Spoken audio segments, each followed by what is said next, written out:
All right, everybody, how's it going? Welcome back to the channel. It's your boy Paul Rado, and we're back at it for another video. So today we're hopping in for a very interesting One Piece discussion topic, and for this one I had to bring a very special guest. We are bringing the leader of the Synsei Grand Fleet. He honored us by joining on the channel. Synsei Inc. What's up, man? Hey, what's going on, bro? Hey, man, appreciate you for having me, bro. I mean, very humbled and appreciative to be on the channel, bro. Thank you. So I was thinking one day, and we discussed it a little bit about the cover story for Ino, and there's 4 specific space pirates that they have shown on here, and everybody else is dressed generic, but these are dressed symbolic to arcs that we have. So the 2 that we've seen so far, we have, going from left to right, we have one that's of course in a samurai costume, so that would be Wano. And then on the far right, we have one that's dressed similar to the armor of the Kami in Skypiea. And then we have 2 that are dressed in almost military uniform. One is, to me, like an old European Eastern.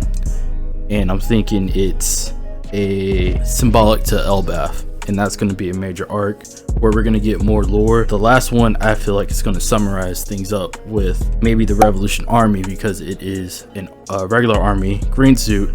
And really, I want to discuss that if Oda, at this point, I feel like Oda has maybe like 4 years. I think we're closer to the 4.5-4 year mark rather than 5 years, because I feel like everybody in the community, from what I've been listening to, has been saying 5 years for almost about a year to half a year time frame now. So I feel like we're closer to 4 years. So I feel like there's 2 major arcs left in here, and I was kind of wanting to pick your brain on your thoughts on that. Nah, for sure. I would say you're probably right. With that, there being like 2 major arcs left, I would assume. I think most of the community agrees that Elbaf is probably one of them. There's like a toss-up kind of, though, because some people think that maybe there might be like a mini arc but before Elbaf that's like covering what's going on with Sabo and Vivi and stuff at the Reverie. Yeah. So some people kind of have that mindset. But if we're talking just major arcs, I would say Elbaf and then probably the Final War. Yeah, that's what I'm thinking. And like for the Final War, I was thinking more so, which the one right next to him on Ino's right side, to me it spoke Revolution Army. And when I think of Revolution Army, I think we're not really going to see them fight with Luffy or meet with Luffy until the Final War, because I feel like the Revolution Army's job is to take down to assist with taking down the Gorosei and Imu, because I feel like once we get there, we have a lot of heavy hitters on the ops. So we're to me, I'm thinking we're seeing Imu is of course gonna have to fight. We have, was it Kong, which is the above Akainu currently. And I feel like not a lot of people discuss Kong being in a fight, and I feel like that's when we'll probably see him. And then Akainu on down for the kind of the ops, and then I feel like we're gonna have a stronger pirate alliance that's gonna be going against them. But I think that's when we see the Revolutionary Army. And that's where I'm thinking that's where that leads, and then we'll kind of get a wrap up of the Void Century there. But I think the one on the left for Elbaf, we're definitely going to get some more lore, because in Skypiea, I feel like that's when we began to get some more backstory and what's going on revolving the One Piece, because we have a mention of poneglyphs there on top of right after Alabasta, and we get our first hint of Roger actually being there from the note that we know that Odin left now. But then we have a lot of hints that Enel knows some stuff as well, because he's mentioning going back to the homeland, or going back to where he was before, and he knows of the stream world and everything that it consists of currently. So I feel like those were some hints dropped to the overall lore of the story. And then we, of course, in Wano, we are getting more with Kaido knowing about Joy Boy, and flashbacks hinting towards everything that kind of culminated and built the One Piece history. So I feel like if we go Elbaf next, we're gonna get some more. But I feel like that green soldier, I think I seen it on the cover page, it's a green soldier. I I feel like that's going to be the wrap up to the lore of the Void Century, and then after that we might actually get to see what the treasure is. I definitely think that Skypiea is tied to everything. Skypiea has been like very recently becoming such an important arc with the introduction of Sun God Nika. A lot of people correlate the silhouette that Who's seen to a image of Luffy from that arc. So the Sun God is also mentioned in Skypiea. So if we're having like these lore connections this late in the game to an arc that was that long ago, to me it means that arc is very important. So I agree with you. I do believe that this cover story could in fact, you know, be foreshadowing. I wouldn't be shocked by it. I think that Enel does have relevance in the story. I think that I agree with you. Him going to the moon is going to play a role in the story as well. There's just so many different possibilities. There could maybe there's a possibility there could be some information on the moon that he went to that could lead to us further understanding the One Piece world or the Void Century. We don't know exactly what's up there except for what we see in the cover stories, but there could very well be a poneglyph up there that has information. There could be a road poneglyph there, perhaps. Some people were, I think Mr. Moore's made a video and said the laugh tail could be on the moon. I don't know if I agree with that, but anything's possible in One Piece. So yeah, I honestly wouldn't be surprised if something crazy came from Enel's adventures going up there. So yeah, I'm definitely interested in seeing, because maybe we might learn more if we see Urog. I don't know if I'm pronouncing. I can never say his name right. But if we see Urog, maybe we can get some backstory on him. I believe they come from the same island. Yeah, he lives. Well, he doesn't live, but he's from the balloon terminal. That's where Kaido made his introduction to that. It was pretty cool seeing Urog up there, behind Kaido, and like understanding that he's from, you know, a Sky Island himself. The Skypeans are just so much so very relevant when it comes to the story, because, you know, they came the story about how they came, you know, from above down to the clouds, and that's how they got there. It's really interesting in retrospect, because it's like, okay, and I've talked about this a little bit with King of Lightning before, but it's like, okay, so if they came from the moon downwards and now had a way to create technology through the using the gold to create the Arc Maxim to go back to the moon, these people could have been an entirely like advanced civilization in a way when it comes to like technology. Even when you look at the Skypeans, something that we don't really talk about a lot because it was just so long ago was the dials. Yeah, the dials that they had, like, it's such a different technology than like what we see on the, you know, ground floor of One Piece, like the sea and stuff like that.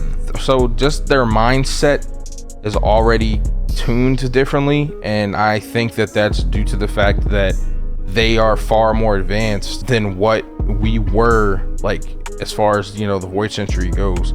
So I think in a lot of ways it's a possibility that these people could have, and not just the one moon that we see. We kind of get hints that there might be multiple planets or multiple moons from Dr. Clover and O'Hara, and if that's possible, then there may be other civilizations that have come to this world and kind of started over here. It's like, think about it like, I don't know if you've heard of I've mentioned this before, but like ancient Babylon and stuff like that, like these civilizations that people and scientists try to prove may have had civilization before our time, like our people created a civilization. Like, and I don't mean that they had like flying cars before, you know, we were a civilization, but they just, based on structures that they found, they basically are saying like it would have been impossible for these people to do this without tools that weren't even supposed to be created yet. You know what I mean? So it's like, I kind of am correlating that to One Piece and saying like perhaps these individuals were advanced, and that's the reason why we even have the things we have. They could have brought devil fruits here.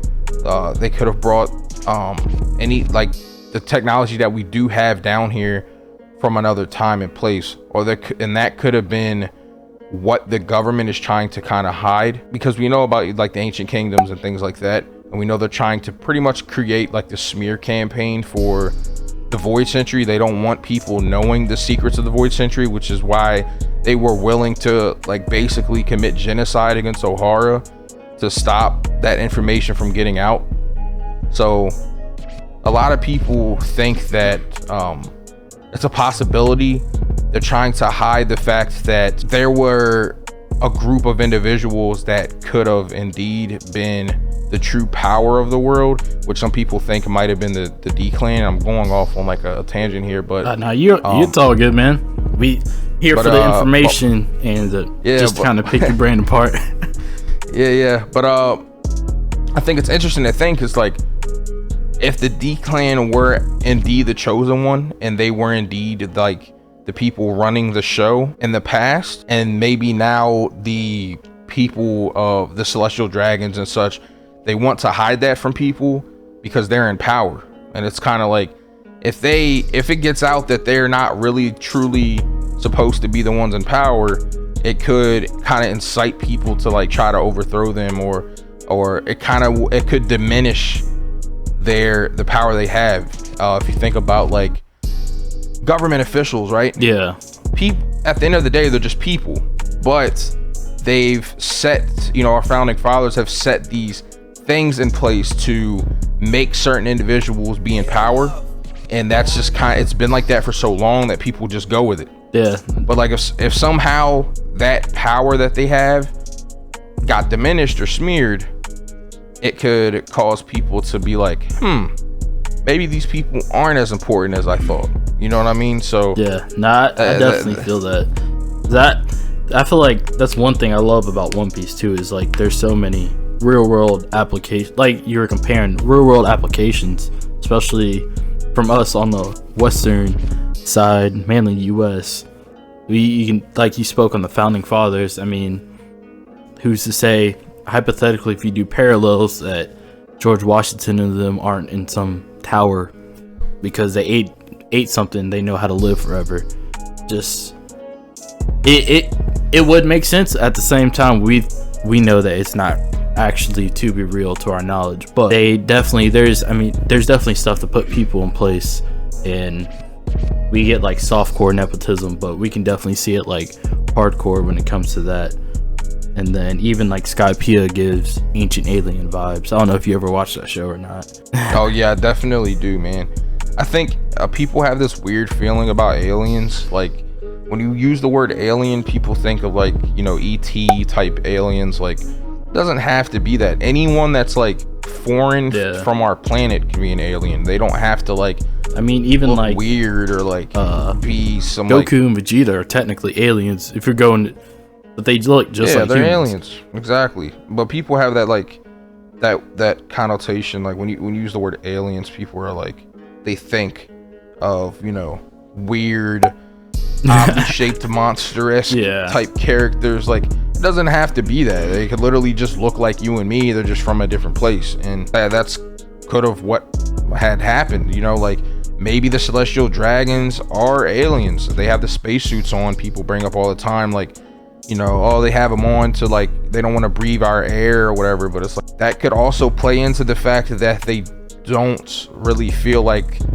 this place is sanitary, which could mean like, they might be from somewhere else. If they don't want to breathe our air, why don't they want to breathe our air if that's always been the air that they've definitely been makes around? Sense. And I was even thinking today, so it's like, because like I said earlier, I rewatched the short version of Skypiea just to kind of get my mind fresh on Skypiea, because it's been a minute since I've either read or watched about it. But I feel like Eno was kind of given Doflamingo vibes as well, being that he used to be a celestial dragon or somewhere within those realms of elite class, and then came down to the regular world to try to, or was forced to leave, and is now trying to get back as well. So kind of like a mix between Doflamingo and Arlong. Kind of, they were forced out for whatever reason, and it seems like Eno's just trying to get back with vengeance, or just trying to get back to where he's comfortable with. Nah, for sure, bro. I agree with you 100%. I think that we're going to find out stuff like at some point. I think we might start learning a little bit in Elbaf, but we're really going to learn the majority of like Void Century stuff, I think. Like you said earlier, in the final war, when we get to like the nitty gritty of like the Void Century and all of that, it's going to completely like shock us. Like, I think that like we're talking about it now, we have ideas, but we could just completely be off base. Like, it could be like an entirely different thing than what we're even thinking, you know, but it also could be very similar to what we're thinking. But I think regardless, even if we find out we're right about everything we've been saying, that's still crazy, because it's just like the things that we're talking about are crazy in general, you know what I mean? So I think no matter what ends up being the truth, it's going to be amazing. It's going to be something that like we're like, wow, that's crazy. Because it's like, just think about it. Like I mentioned earlier, like what is something that is so big of a deal that you kill an entire island of people because you're worried that they could possibly possibly reveal the secrets of the history that you're trying to protect. Like, you know what I mean? Like, it has to be something crazy.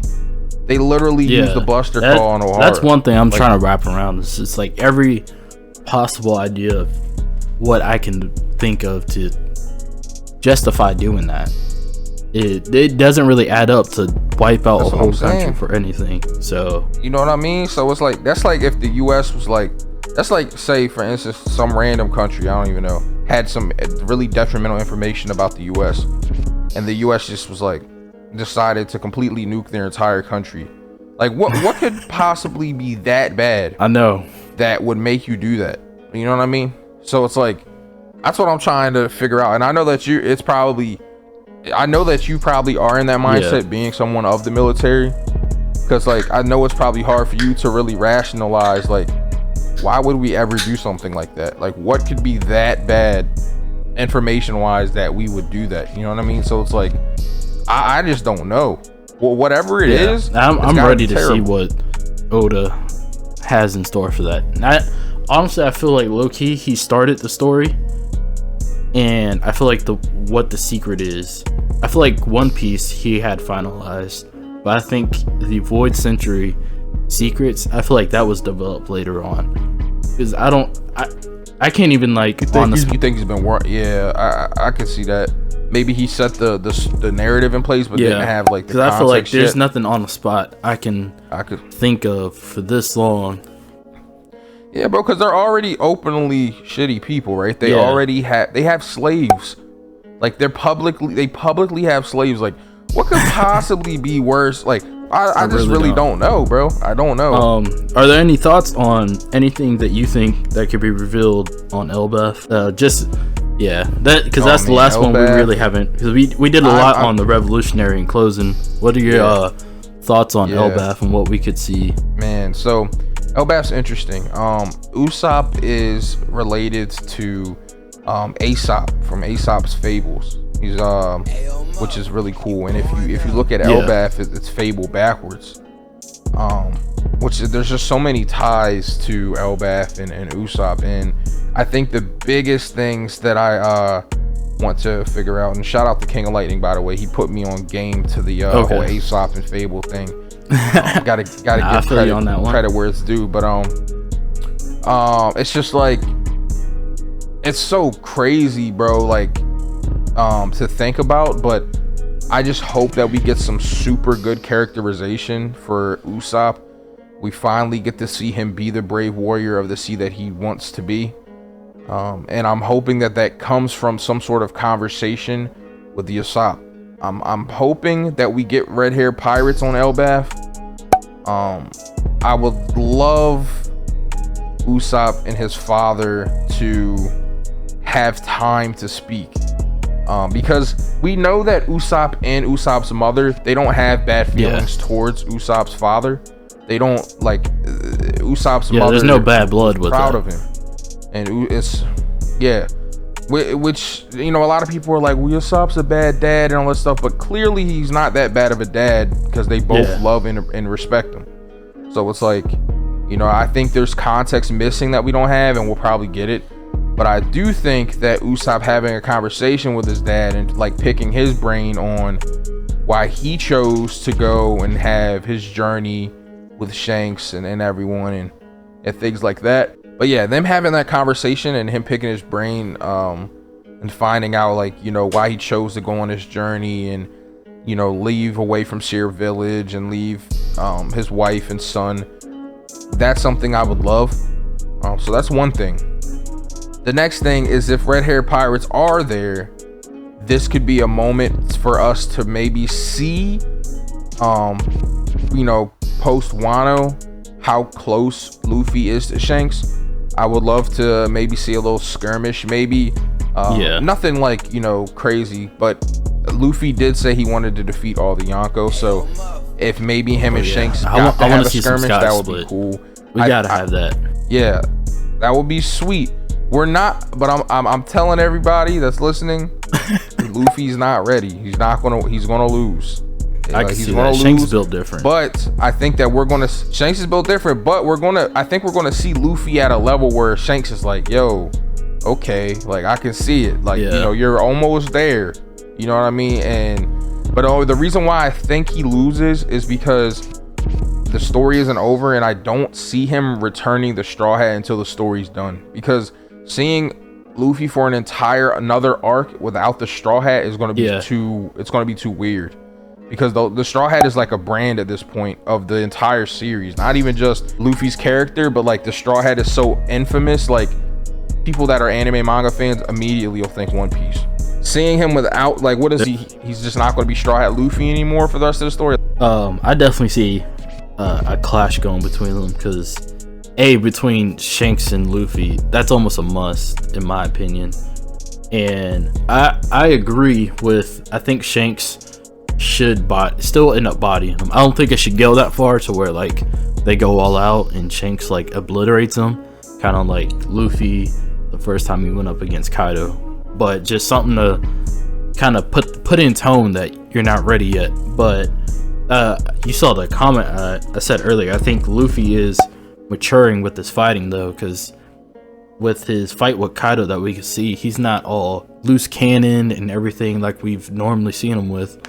Even at the beginning of Wano versus what we see him now, he seems more calm and collect and more of a aged fighter, even though I'm not sure how long it's been from the beginning of Wano to now. I think it's only been technically like maybe a week and a half. You said how from what point to what point? From the beginning of Wano to where we are at in the manga. Oh yeah, I think it's been about a month. Yeah, so I feel like he's matured as a fighter a lot, and I feel like that's going to carry and that's going to help him with whenever he links up with Shanks. But it's still not going to be enough. Shanks is just built different, and I said it in one of my videos that I think, and I hope we see it, that Shanks most likely went to Rayleigh, and maybe Rayleigh taught up Shanks as well, because Shanks as a kid saw what Roger and Rayleigh are capable of, and everybody else in the Roger Pirates firsthand. So he definitely knows the ins and outs of what he wanted to do already. So I feel like by the time as rookie Shanks was ready to set out and go do whatever, I feel like he knew what he needed to be at to be successful in the new world, and he's had all this time to expand upon all his techniques. And then I would also want to see, so I know that some people are hyped for Zoro and like possibly Ben Beckman to link, but I'm actually, because you brought up Yaosop as well, I'm actually more excited to see if Usopp and Yaosop have like a shootout or something. I feel like that would be pretty dope. It's like a sniper contest or something. Yeah, that'd be fire, bro. I low-key want Usopp to get a strap, bro. Like, I'm gonna be straight up. Like, I want him to keep the slingshot, but I would love to see like him have a gun at some point. Yeah. What if Yaosop passes it down? Yeah, that's what everybody says. That's why I was bringing it up, because like that would be so fire. You know what I mean? Like, yo, I don't know. I think that would be fire. Like, it's just like, because he has abilities to be able to shoot long range with the slingshot, but it's just like, if he's going against somebody like Van Auger, right? Yeah, he's gonna need something. He needs a strap. He needs a strap, bro. Like, it is what it is. Like, I don't know, bro. I would just love to see him have that for his kit, you know? Yeah. Keep the slingshot, of course, because the slingshot is just like that's him. Yeah. But yeah, I definitely think Usopp, Robin, we done seen her upgrade. Everybody loved it. But I think it's Usopp's next that he needs something just to be able to compete with after post Wano. So yeah, everybody left is like, because I think of where we're at in Wano now, kind of like a battle royale, kind of like Fortnite. So yeah, the circle is closing in. So you got for sure. You got the cream of the crop left. So you gotta step your game up to be able to compete. So yeah, bro, because like everybody, like if you think about it, Luffy, he got Conqueror's Code in Rio, Zoro, Rio. Find out he's got code in Ashura. He still got Ashura. You got he also got Enma this arc. You got Sanji's got his rage suit. Nami got the Zeus thing with her climb attack. Robin's got her thing. Frankie's got General Frankie.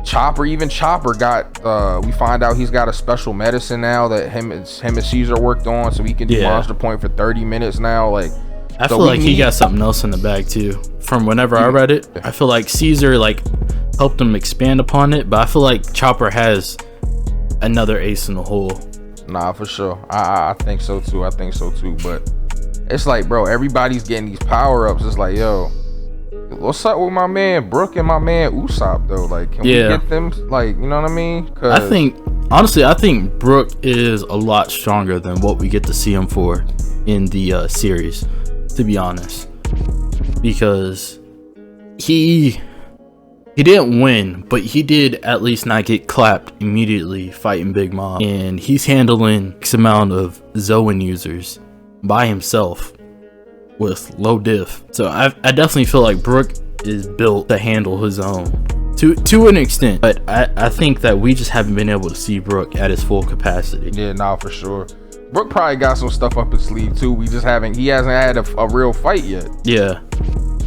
The like main one we could say is Big Mom, but his fight with Big Mom was more of an escape mission. It wasn't necessarily we about to throw hands. He was just trying to get a way out, and she was in the way. So I definitely think that we need a Brook moment. I'll be happy with that, to be honest. Usopp definitely needs that boost though, 100%. Yeah, if we don't get it now, then definitely Elbaf. We're gonna see something. I'm gonna be ready for it. All right, so that's gonna be it for today's video. Thank you guys for sticking around. Thank you, Synsei Inc., for discussing your thoughts on this. Any closing remarks or anything you want to say? Hey man, I just want to say, thank you so much for having me on the channel. If you guys don't know about me or whatever, check me out. But if you're coming from my channel, make sure that you check out guys' content. Make sure you subscribe if you do like this content. And make sure you like the video up, man. The like is free. It's free to just hit the like button. You know what I mean? Show him some love from the Synsei Grand Fleet, and definitely, help him out in the future, and watch some of his videos that he posts. All right, I definitely appreciate it, man. And like he said, I'm gonna say it again. If y'all haven't checked him out, because a lot of people here OPBR, make sure to go check out Synsei Inc. He does very in-depth, very wonderful One Piece discussions and theories, and posts just about daily, I want to say. So definitely a lot of content out there. Make sure to go check him out. Thank you for coming on the channel once again. That's going to be it for today's video. Make sure you guys like up the video, subscribe to both the channels, and you guys have a good one. I'm out here. See you guys. Going up.